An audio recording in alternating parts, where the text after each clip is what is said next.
छुट्टी मिला? 8 रोज का छुट्टी मिला है देवर जी। अच्छा, नम्मा रोज राज महबा में वापस आना। जैसा आ गया हो। प्रणाम मेरे भाई साहब।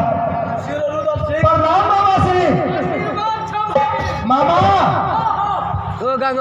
मैं आपसे कुछ कहने के लिए चाहता हूँ।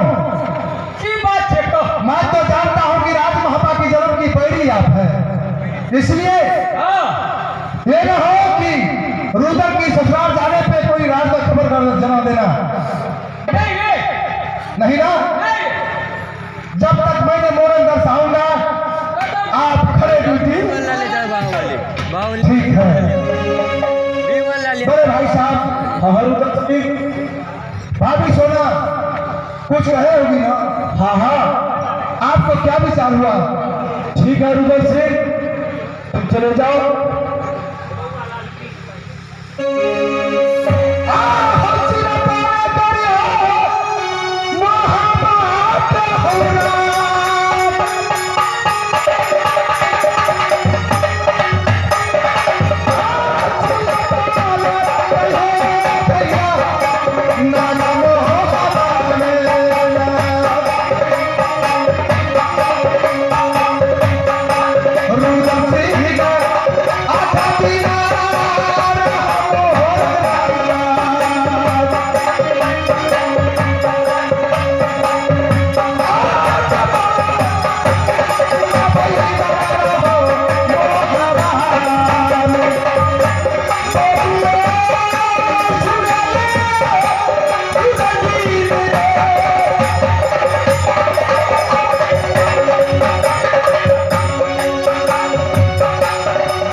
ससुराल गया है तो मेरा राज को लूट सकता है।